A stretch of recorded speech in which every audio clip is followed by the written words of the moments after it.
허환구의 라디오 오늘. 여러분 안녕하십니까, 허환구입니다.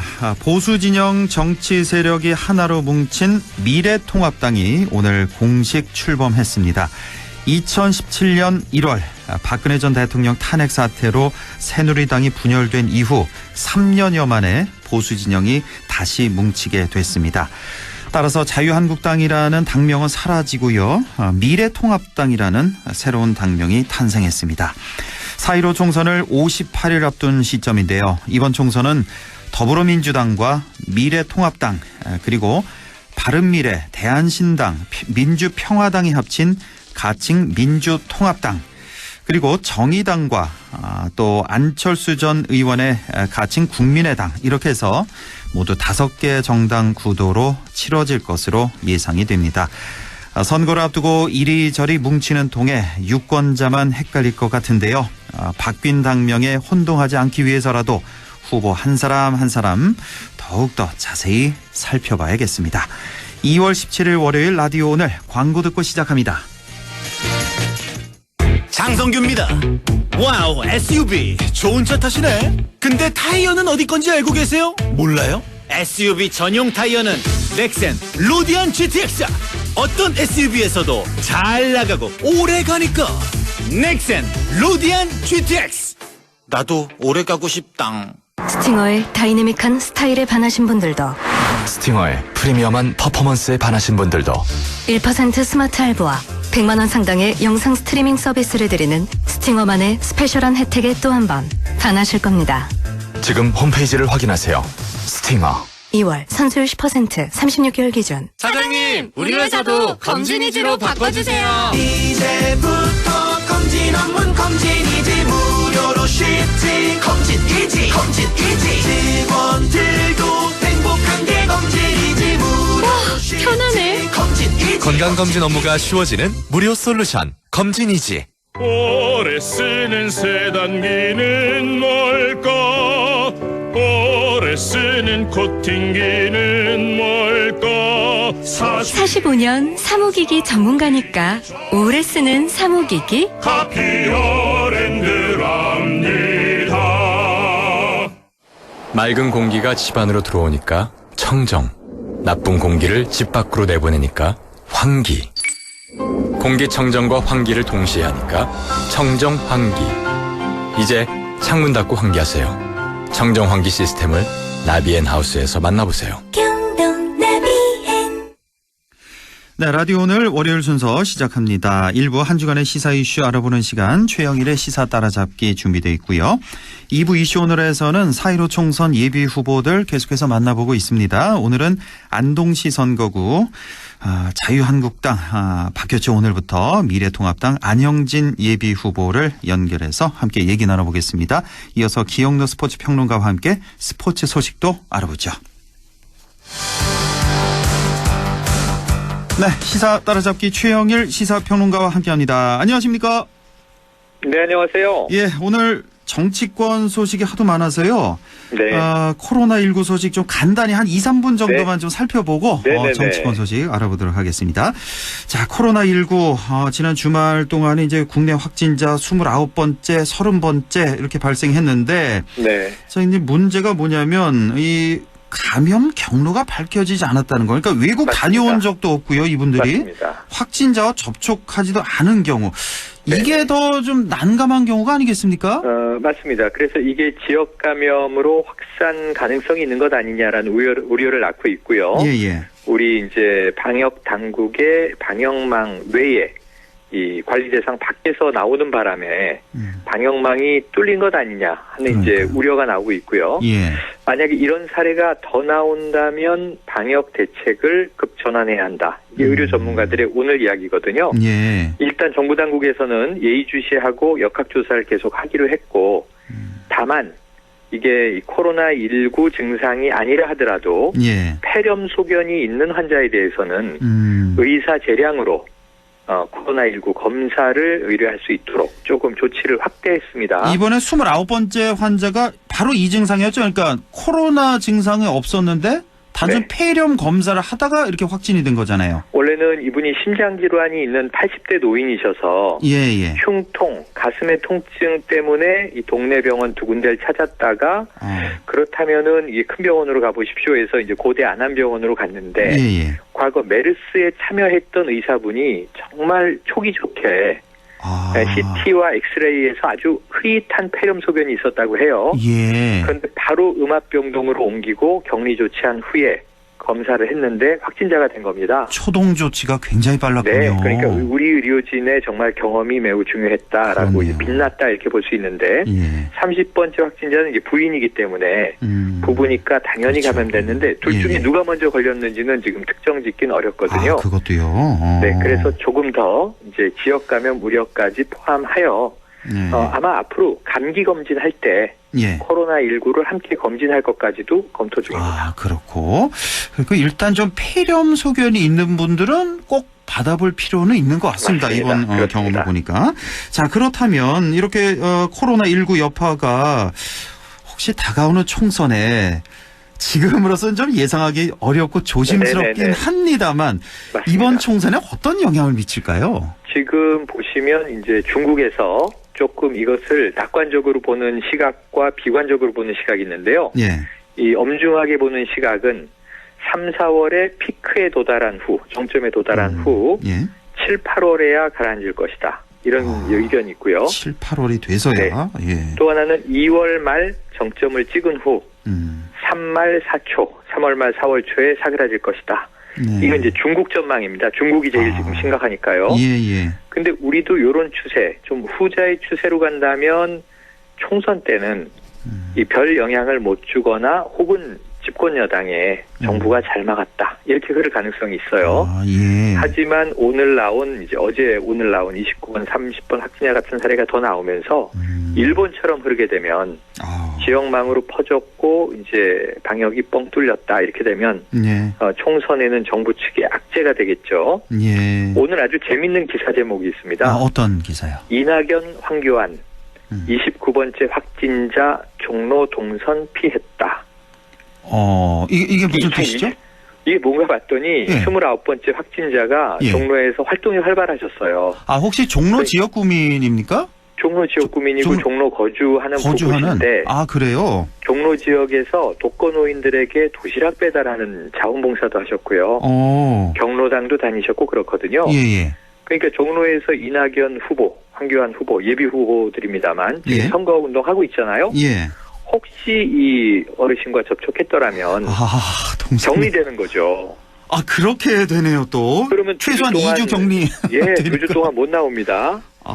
그런데다가 만약에 이낙연 전 총리가 감염되면 예. 이건 정부 책임론으로 돌아가잖아요. 그러니까요. 별건 아닐 수 있지만 또 황교안 이 대표가 감염됐다면 지금 보수통합 등 갈 길이 먼데 아주 발목 끼는 상황이 됩니다. 그래서 이제 오늘 재미있는 기사긴 한데 그럼에도 불구하고 이제 총선과 바이러스의 상관관계는 없지 않다. 이게 커질 수도 있고 별것 아닐 수도 있지만 사실은 이제 29번, 30번 확진자와 같은 사례를 며칠 동안 우리가 예의주시해야 될 것 같습니다. 그렇네요.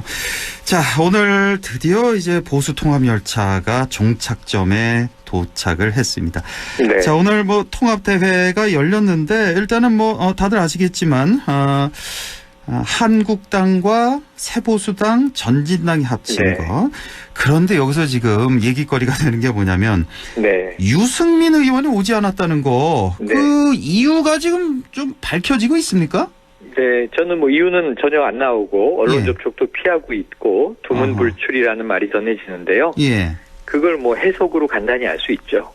어떻게? 어찌 보면 마지못해 총선을 앞두고 보수 대통합을 거스를 수는 없었지만 지금 형식의 통합에는 찬성하지 않는 거죠. 유승민 의원에 제가 잠깐 빙의해서 설명을 드리면 유승민 의원의 보수 통합 3대 원칙이 있어요.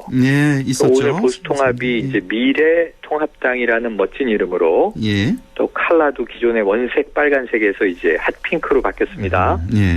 그런데 이제 황교안 대표 오늘 분위기는 좋았는데 1. 탄핵의 강을 건넜는가? 이거 좀 물음표입니다. 그렇죠. 뭐 확답이 된 바 없어요. 친박계, 비박계 아직 다시 섞여서 도로 새누리당 이런 비판도 있습니다. 예. 두 번째, 개혁 보수로 갈 것이냐. 그렇게 선언했으니까 이건 지켜볼 문제입니다. 예. 근데 세 번째가 문제예요. 헌집을 허물고 새 집을 짓자. 새 황교안 집인가. 대표는 봐라. 헌집 허물고 새 집 짓지 않았느냐. 예. 간판도 새로 달았고. 근데 내막을 들여다보면 겉으로 보면 황교안 새 대표 집인데. 체제고요. 예. 그리고 최고위원회도 그대로인데 그냥 이제 새로 들어온 분들을 위해서 4자리 최고위원을 늘렸는데 예. 원희룡 제주지사가 들어왔는데 이분은 무소속이던 분이고 그리고 이제 이준석 이제 새보수 쪽에 청년 대표 들어왔는데 예. 원래 새누리당 박근혜 그렇죠. 기수였기도 했던 분이고 예. 그리고 이외에 이제 김영환 전 의원은 이제 국민의당에서 합류했고 예. 그리고 이제 이 전진당 몫이 하나 있습니다. 예. 그런데 이렇게 보면은 공관위도 김효 체제 그대로고요. 공관위원은 늘릴까 말릴까 이제 회의 중인데 네. 그러면은 저는 이건 헌집을 허물었다고 보긴 어렵다. 그렇죠. 예. 헌집이 그대로 있는데 이제 페인트를 핑크로 칠하고 간판을 바꿨죠. 예. 그럼 이걸 우리가 뭐라고 부르냐면 이제 리모델링이라고 부릅니다. 예. 네, 그러면은 그렇죠. 이제 여기에 유승민 의원이 동의할까? 저는 아니다. 3대 원칙 중에 지켜볼 문제 하나 정도 놔두고 네. 두 가지는 다 물음표잖아요. 예. 그럼 여기에 동의하긴 좀 어려웠지 않겠는가. 하지만 여기에 또 반기를 들면 지금 이건 아닙니다 하면 총선에서 또 배신자 되거든요. 그렇죠. 그래서 그런 부담을 감수하기는 어려웠을 것이다. 이렇게 추정을 해봅니다. 앞으로 오늘 이제 속내가 나오겠죠. 통합대회에 참석하진 않았지만 이 당에 들어가긴 들어간 거죠? 유승민 의원까지? 당연합니다. 그렇죠? 당연합니다. 예. 지금 미래통합당 의원으로 분류되고요. 예. 지금 유승민 의원은 뭐 이 새로운 보수당 대표도 아니고 이 과거로 치면 이게 당주라는 표현이 있었어요. 당의 주인. 예. 처음에 이제 바른정당 나올 때 김무성 의원 그리고 유승민 의원 이 두 사람이 주도자였으면서 바른정당의 당주로 불렸는데 예. 뭐 김무성 의원이 돌아와서 복당파가 돼서 불출마 선언을 하고 있고요. 네. 근데 이제 유승민 의원의 경우에는 지금 이제 새로운 보수당 소속 의원이기 때문에 혼자 빠지지 않았고 네. 합류한 건 맞습니다. 예. 다만 알겠습니다. 그 예. 개인 의사가 명확하게 표명되고 있지 않다. 계속 좀 새로운 보수 통합 신당 입장에서 미래통합당 입장에서는 좀 찜찜할 것 같습니다. 자, 이 미래통합당 창당에 대해서 지금 민주당과 정의당 강력히 비판하고 있습니다. 그러니까 미래통합당 이거 도로 새누리당 아니냐? 그리고 미래한국당에 대해서 이거 꼼수 위성 정당이다. 연일 비판을 하고 있는데 우리 최영일 평론가님의 이 시각으로 이 미래통합당과 미래한국당에 대한 어떤 평가, 좀 분석 좀 간단히 좀 해주시죠. 우선 뭐 미래통합당은 지켜봐야죠. 일단은 긍정적인 측면은 어쨌든 총선을 앞두고는 다시 뭉치는구나. 그게 뭐 이해관계 때문이든 기득권 유지 때문이든 어쨌든 저는 지난주에 참 난감했던 게 원내 한석 이상 있는 정당이 12개였어요. 12개인가요, 정확히? 네네. 10개가 있었고, 전진당까지 10개였는데, 이제 뭐 여기 이제 미래한국당이 등록이 됐고, 그 다음에 안철수 신당이 만들어지지 않았습니까? 예, 국민의당. 안철수 신당 이름 안 되고, 국민당 안 되고, 도로 국민의당이 됐잖아요? 예. 이게 12개였는데, 문제는 이거 어떻게 선거하라는 거냐, 투표를 어떻게 하라는 거냐 그랬는데, 그나마 이합집산이라도 좀 모여져서 이제 가지수를 줄여주는 거는 당연한 일이고 그나마 긍정적인 측면이에요. 다만 본질은 문제는 2016년 총선으로 전 되돌아간 모습이다. 민주당 그대로 있고 도로 새누리당 됐고 이건 여야만 바뀌어 있죠. 국민의당도 도로인데 이거는 완전한 도로가 아닌 것이 지금 안철수 전 대표를 빼고 나머지가 뭉치고 있고 그나마 아직 완전히 안 뭉쳤습니다. 또 안철수 전 대표는 또 따로 나가서 이제 새 살림을 차리고 있고 그럼 이게 뭔가 하는 이제 물음표가 뿅뿅뿅 나오는데 새로운 게 이제 미래한국당이라는 존재죠. 개정선거법 내에서 이 선거법은 계약이기 때문에 허점을 우리가 보여주마라고 꼼수에는 묘수로 이렇게 이야기했는데 이 묘수가 제가 보기엔 선거 이후에 악수가 될 것 같아요. 왜냐하면 한성규 대표 친박계인데 친박계 의원들만 이쪽으로 다 보내서 불출마 선언한 분들을 도로 이 원내 진입을 하게 만드는 통로를 만들어버렸어요. 그렇게 되네요. 그리고 이 예. 위성정당에 대한 평가는 저는 법적인 문제는 없다. 선관위가 유권해석으로 걸렀어야 된다고 보는데 네. 안 걸러줬거든요. 예. 등록을 받았습니다. 그럼 이제 유권자 평가에 맡겨야 되겠죠. 그 다음은. 예. 하지만 이것은 뭐냐면 법적인 문제를 차치하고 정치에는 도의도 중요하기 때문에 대기업이 골목 상권까지 싹쓸이 하겠다는 발상이기 때문에 예. 정치 상도의에는 분명히 어긋난다. 예. 하지만 뭐 지지층을 이제 정당 지지로라도 모아서 한 석이라도 더 만들겠다고 하니 네. 뭐 의석 얻겠다는 정당을 그 자체로 비판할 수는 없습니다. 그렇죠. 다만 좀 예. 어떤 슬로건, 어떤 컨텐츠, 어떤 비전으로 나오는지 보겠고요. 예. 이 미래 한국당이 만약 구태의연한 얼굴들을 데리고 나온다면 비례대표는 사실은 참신한 신이 뽑는 창구였지 않습니까? 그러니까요. 청년, 뭐 여성, 이 장애인 등 사회적 약자, 소상공인 이런 등용문이었는데 지금 이 미래통합당의 중진들이 대부분 비례대표 출신이거든요. 예. 나경원 이제 전 원내대표를 포함해서. 예. 근데 이 창구를 과연 이 유권자들에게 참신한 메뉴로 선보이느냐 하는 과제가 남아있다고 봅니다. 자, 그런가 하면 바른미래, 대한신당, 민주평화당 이 세 네네. 당이 합칠 것으로 지금 예상이 되는 가칭 민주통합당. 지금 네. 뭐 상황이 어떻습니까? 뭐 거의 100% 진행이 되고 있습니까? 진행이 안 되긴 어려워요. 예. 지금 뭐 이제 국고 보조금 문제도 있고요. 예, 예. 선거 자금을 또 이제 정부에서 지원받지 않습니까? 국고에서. 예. 이런 문제 등이 있는데 반드시 뭉치는데 마지막 기싸움이에요. 예. 원래는 오늘 미래통합당, 이제 보수통합에 같이 발맞춰서 중도 소통합이 이루어질 뻔했는데 예. 지금 문제는 일전에 이 통합이 약속될 때 손학규 대표가 자 2월 말까지 통합을 완수하고 사퇴하겠다. 그런데 거기 조건이 하나 들어왔어요. 어떤 조건이죠? 뭐냐면 미래 세대 청년들을 우리가 영입하는 예. 당이 돼야 한다. 예, 맞아요. 예. 근데 오늘 아침에 이 3당 통합을 추인하지 않았어요. 서명을 안 했습니다. 손학규 대표가 예, 그 이유가 뭐냐면 이 청년들을 많이 영입하기로 했는데 예. 그런 방안은 없고 국민들이 보기에 다 그냥 호남 중진들이 또 모여 있어서 이거 노령화된 당 아니냐. 네. 청년 영입 방안 만들자. 근데 또 이게 반대 모이기로 한 당들은 아니 당권을 안 내려놓으려고 저러는 건가?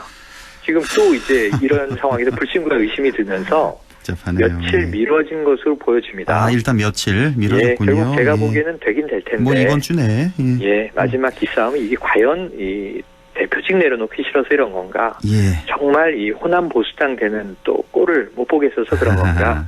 아마 앞으로 좀 뭐 손학규 알겠습니다. 대표 얘기와 함께 또 이 타협된 절충안이 나올 걸로 보여지네요. 네, 그러면 이렇게 되면 이번 총선에서 민주당과 미래통합당, 민주통합당, 그다음에 정의당, 국민의당 뭐 이 정도 주요 정당 싸움이 될 것 같은데 그 정도 될 것 예, 한 같은데 일- 위성정당이 하나 또 있죠. 또 있죠. 예, 미래한국당이 또 있고 한 1분 정도 남았는데요. 뭐 이번 정당 구도 어떻게 유불리한지 좀 전망 좀 간단히 좀 해주신다면요. 네, 이게 유권자 입장에서 뭐 별 재미가 없습니다. 아, 근데 이 안에서 또 하나 만들어질 것이 이제 반문연대거든요. 반문연대. 예. 아마 이제 민주당, 여당을 빼고는 정의당 정도는 뭐 합류하지 않겠습니다만 정의당은 독자 노선을 걸어왔으니까요.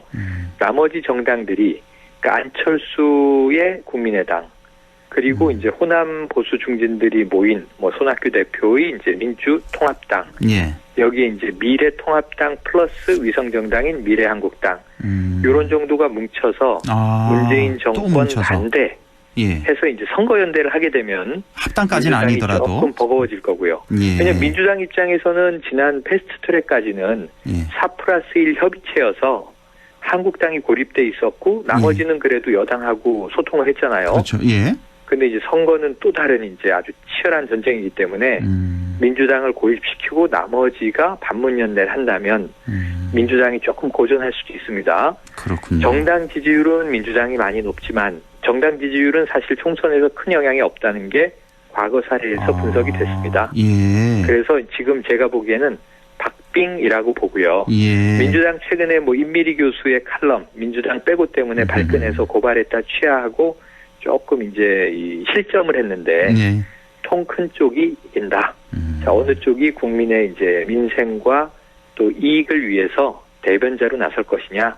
사실 이제 스타트 라인에서 준비 땅이거든요. 예. 뭔가 보여주시기를 기대합니다. 여야 모두에게요. 자, 하나만 좀 확인해보죠. 이제 미래통합당은 비례대표 안 내는 거고 미래한국당은 지역구 의원 안 내는 거고 이건 맞는 거죠? 맞습니다. 일단 그렇게 되고. 지금 현재는 알겠습니다. 그렇게 돼 있습니다. 예. 앞으로 또 어떻게 바뀔지는 가변적이라 지켜봐야 될 것 같습니다. 예, 다음 주에 또 뵙겠습니다. 지금까지 최영일 시사평론가였습니다. 고맙습니다. 네, 고맙습니다. 네, 라디오 오늘 잠시 후 2부에서 뵙겠습니다.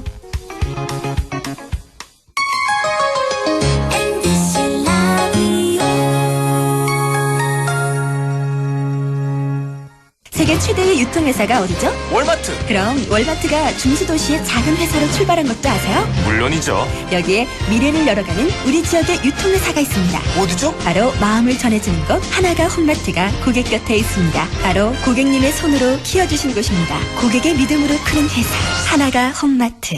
생활은 푸르게 가치는 높게 신도시의 희망과 권무산의 전기를 품은 보금자리 10년 공공임대의 실속 가치까지 경북도청 신도시 코오롱 하늘채 경상북도 개발공사가 여러분과 함께합니다. 문의 054-843-1500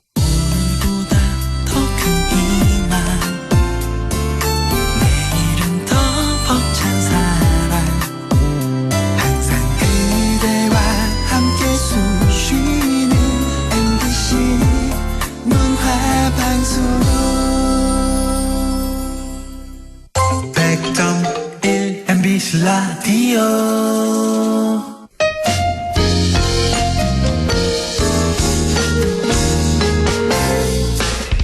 지금 여러분께서는 안동 MBC 시사정보 프로그램 허환구의 라디오 오늘을 듣고 계십니다.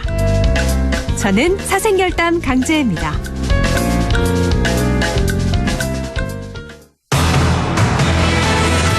네, 6시 27분 막 지났습니다. 이슈 오늘 시작하죠.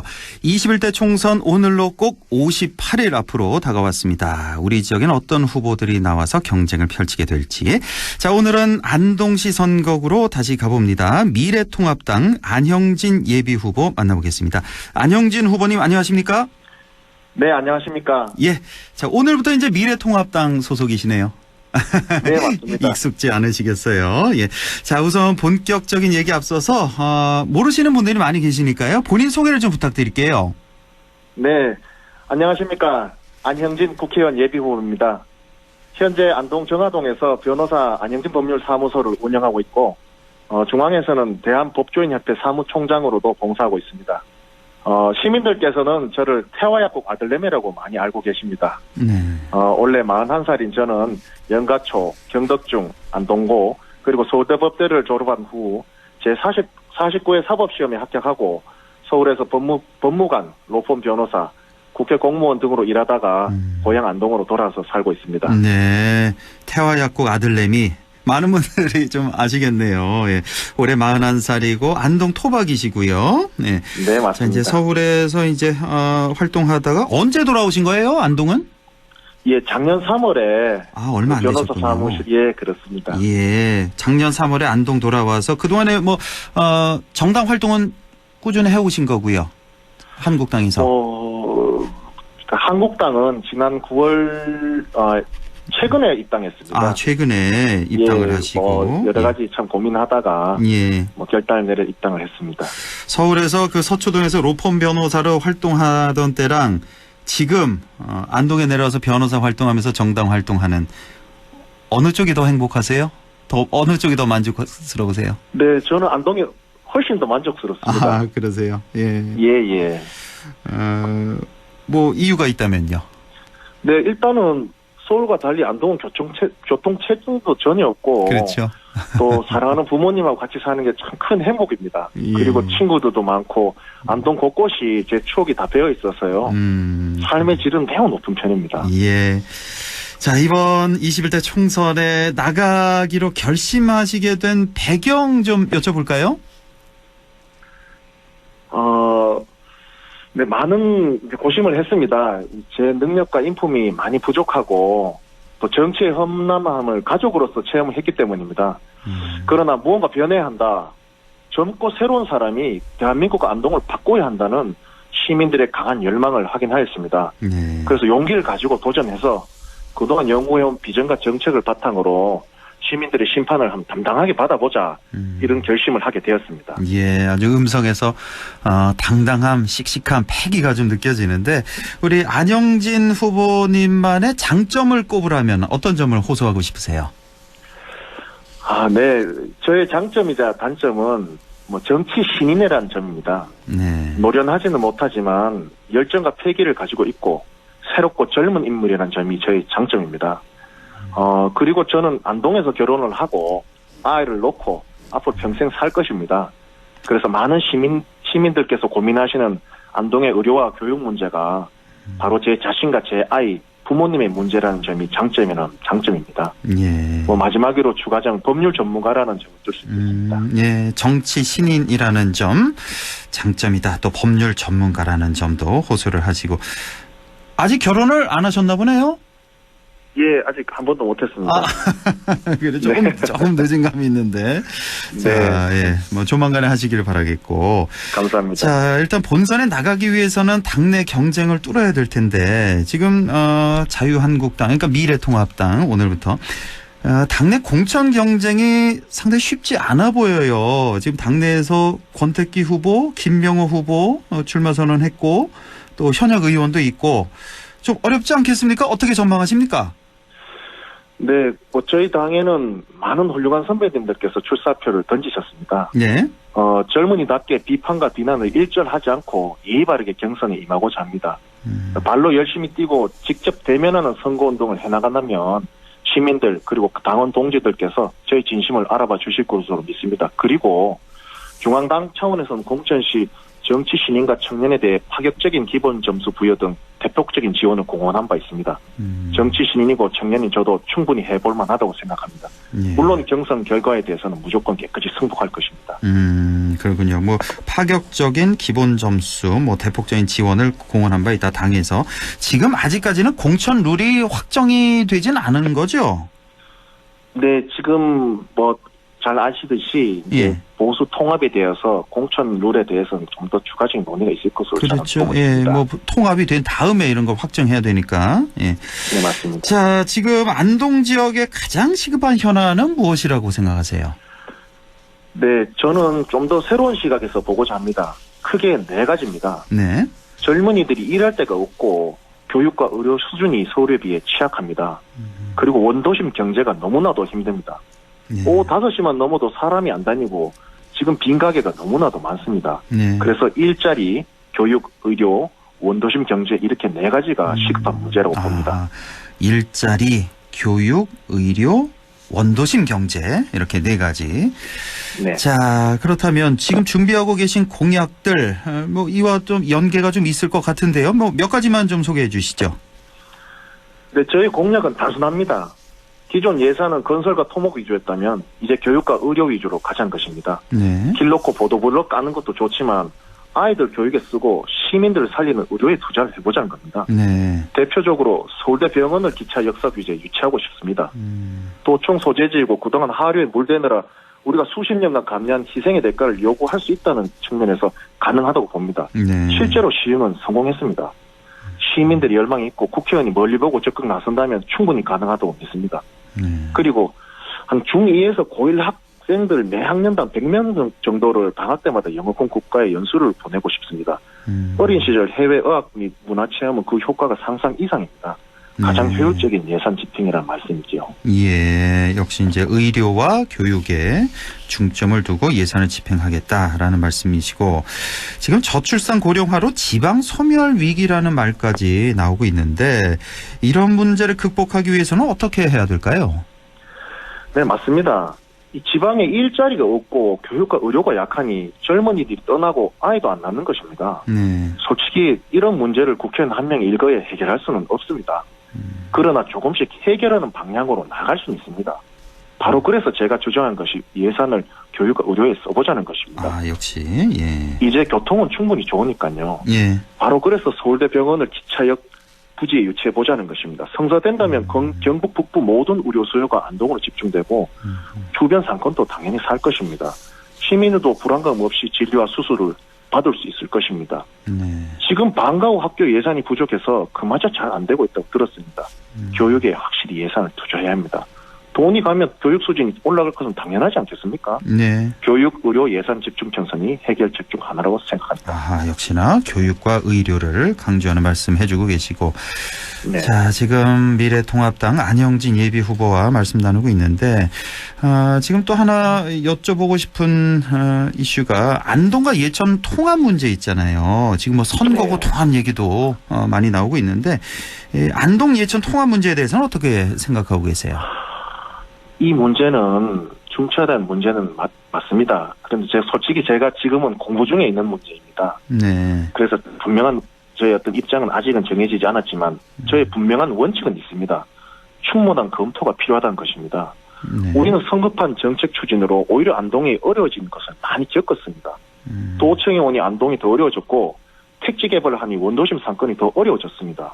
보여주기나 정략적인 차원이 아니라 시민들의 입장에서 차분한 검토가 필요합니다. 네. 앞으로 뭐 차분한 검토, 충분한 검토 필요하다는 말씀이신데, 그냥 개인적으로는 안동 예천 통합에 대해서는 어떤 생각 갖고 계세요?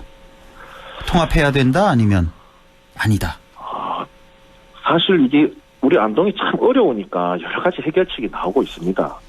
그래서 좀 이런 여러 가지 안에 대해서 마음을 열고 좀 생각을 해봐야 된다는 저는 그런 입장이고, 제가 뭐 여기서 느낌을 제 느낌상 하지 않아도 이렇게 말씀드리는 건 제가 조금 부적절한 면이 없지 않나 이렇게 생각합니다. 근데 열린 마음으로 검토는 해봐야 된다는 거죠. 예, 시간이 한 2, 3분 정도 남아서, 조금 남아서, 우리 또 안영진 후보가 정치 신인이니까 좀 여쭤보겠는데, 정치 신인으로서, 청년 정치 신인으로서 우리 정치 문제 있잖아요.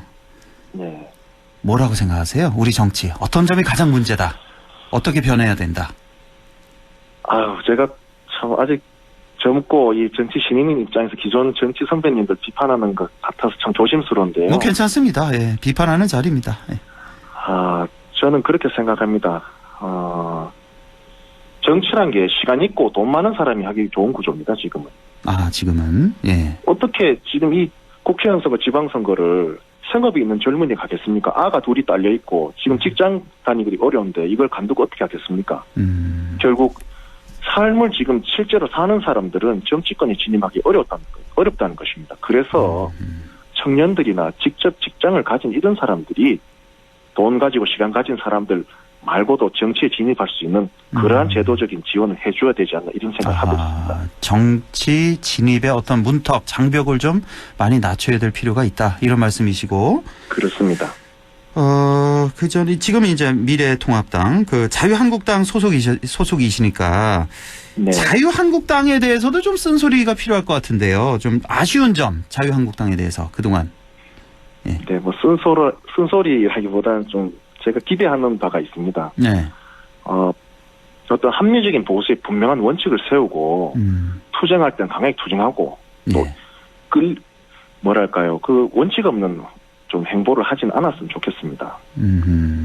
그래요. 어떤 비전을 제시해야겠죠. 어떤 지금 문재인 정부는 시민들의 삶을 국가가 책임진다는 국가 책임주의적인 입장에서 접근하고 있습니다. 네. 여기에 대해서 개인의 책임은 개인이 지되 국가가 보조적인 역할을 한다는 그런 이면적인 비전 이런 점을 분명히 제시해서 시민들을 설득해야 한다고 봅니다. 예, 알겠습니다. 자, 이제 끝으로 우리 유권자 여러분께 덧붙이고 싶은 말 마지막으로 좀 강조를 해 주시죠. 네, 정치 신인으로 첫 발을 내디뎠습니다. 솔직히 많이 어렵고 외롭습니다. 그러나 좋은 병원도 유치하고 우리 애들 교육에도 좋은 일 많이 해서 안동에 올 변화를 생각하고 꿈꾸면서 마음을 다 잡습니다. 저는 조직도 선거 기술도 전혀 없습니다. 오직 변화를 바라는 시민 여러분만이 저 안영진의 편입니다. 시민 여러분만을 믿고 의지하며 열심히 뛰겠습니다. 감사합니다. 예, 지금까지 안동시 선거구 미래통합당 안영진 예비후보와 말씀 나눠봤습니다. 안영진 후보님 고맙습니다. 네, 감사합니다. 네, 내일은 영주 문경 예천 선거구로 가보죠. 역시 미래통합당 신대경 예비후보를 만나보겠습니다. 여러분의 많은 청취 바랍니다. 안동 MBC 시사 프로그램 허환구의 라디오 오늘에선 청취자 여러분의 참여를 기다리고 있습니다. 우리 지역의 사건 사고 소식이나 다루고 싶은 이슈를 안동 MBC 홈페이지 라디오 오늘 게시판에 올려주시기 바랍니다. 전화는 843-7100, 문자는 샵 0913으로 보내주시면 되고요. 문자는 단문 50원, 장문 100원의 정보 이용료가 있습니다. 참, 유튜브에서도 라디오 오늘 함께 하실 수 있습니다. 안동문화방송 허환구의 라디오 오늘.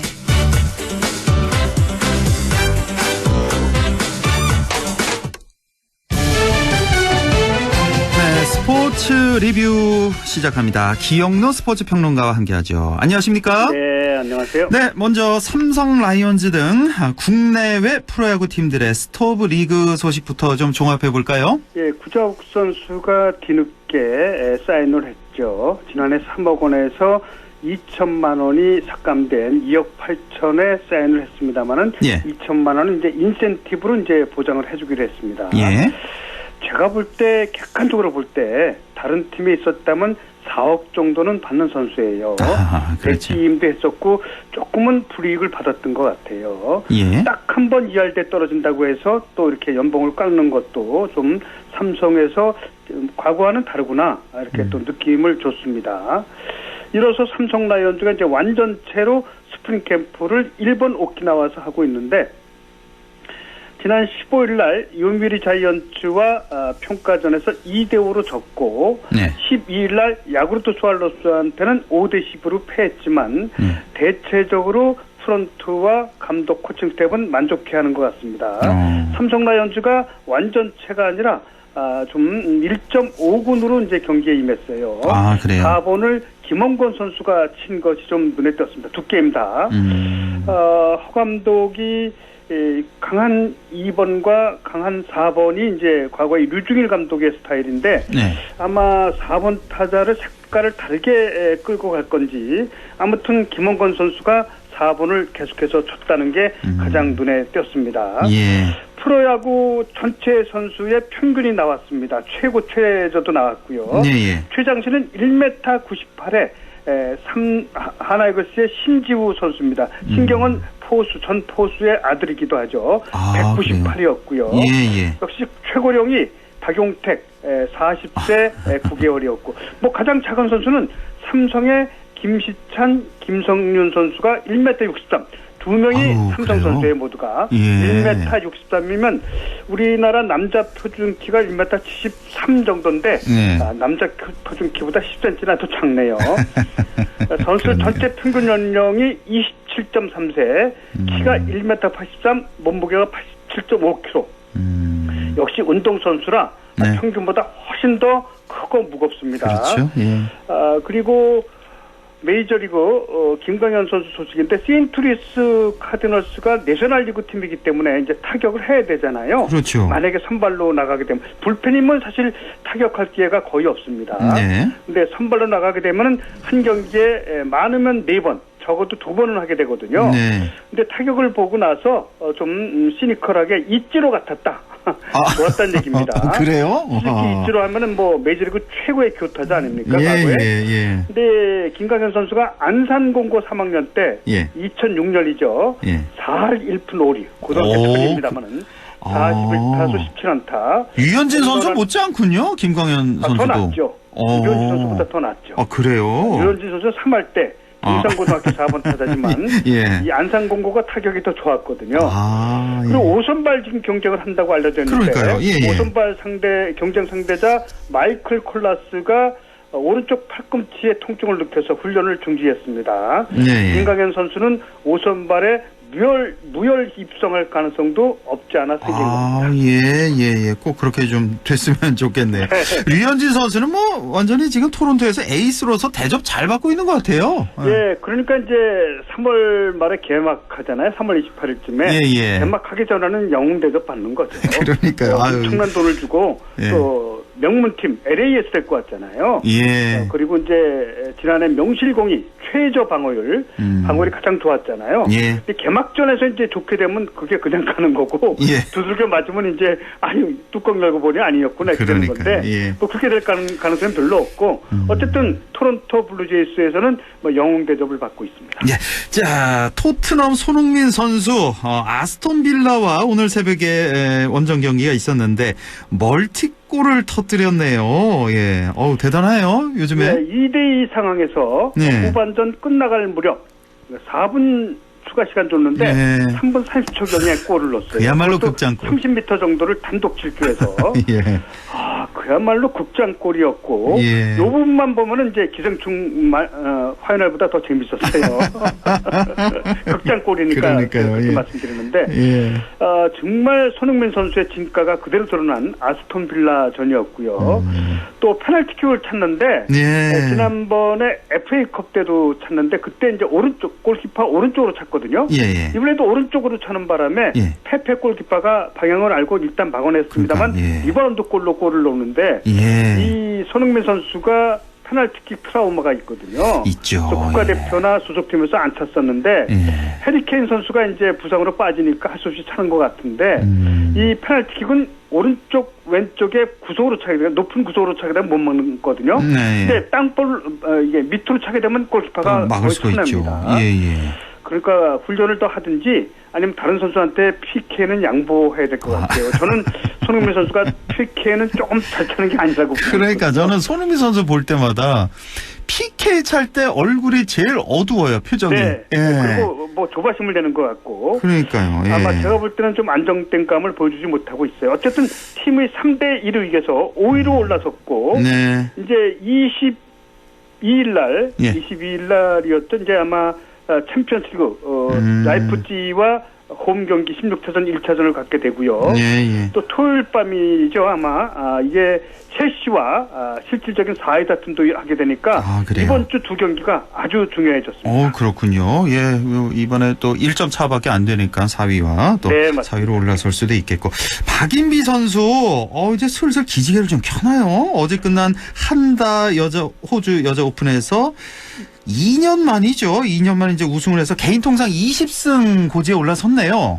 예, 박인비 선수는 사실상 드라이버라든지 아이언샷이 그렇게 좋은 선수는 아닌데 퍼팅은 아마 인류 역사상 가장 좋다고 합니다. 타이거 우즈보다도 더 낫다고 해요. 예. 보통 보면 이제 걸어서 재든지 이렇게 좀 퍼터로 재든지 재잖아요. 예. 재지 않고 쭉 한번 쳐다보고 집어넣거든요. 그러니까요. 시간도 별로 안 걸려요. 국내외 LPGA, PGA, KLPGA 모든 골프 전문가들이 놀라는 거예요.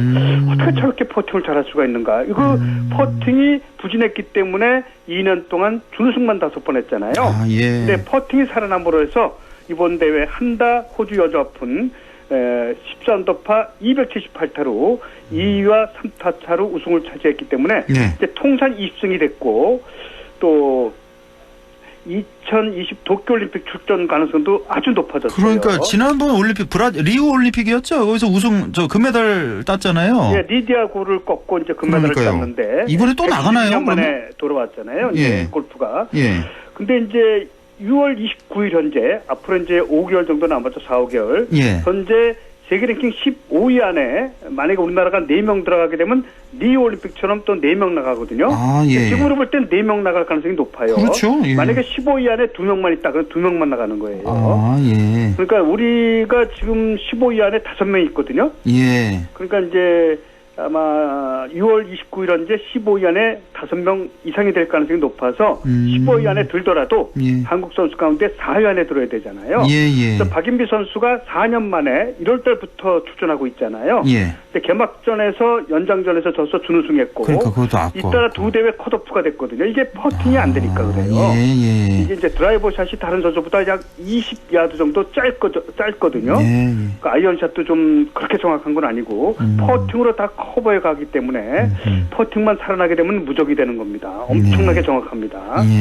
이제 박인비 선수의 세계 랭킹이 아마 오늘이나 내일쯤 발표되는데 올라가면서 이제 한 달 정도 LPGA가 없어요. 싱가포르, 태국, 중국 대회가 코로나19로 취소가 됐기 때문에 한 달 후에 이제 박인비 선수가 또 다른 도전에 나서게 됩니다. 우리나라 선수들 다 똑같습니다. 예. 자, 남자 스켈레톤의 간판 윤성빈 선수가 올 시즌 8번의 월드컵 시리즈를 3위로 끝냈다면서요? 이거 좀 네, 만족할 만한 성적입니까? 이 정도면? 잘한 거죠. 아, 그래요? 역시 라트비아의 마르틴스 루크루스 이 선수가 이제 동생입니다. 예. 이 선수가 이제 전체 1위를 했고요. 예. 그리고 러시아의 알렉산더 트레트나코프가 이제 2위를 했고 윤성빈이 3위를 했는데 국내에 2018년에 이 링크를 졌는데 한 1년에 30억 가까이 들어간다고 해서 이게 폐쇄시켰잖아요. 운영비가. 예. 그래서 이제 국내 훈련을 아직 못한 것이 결정적이었고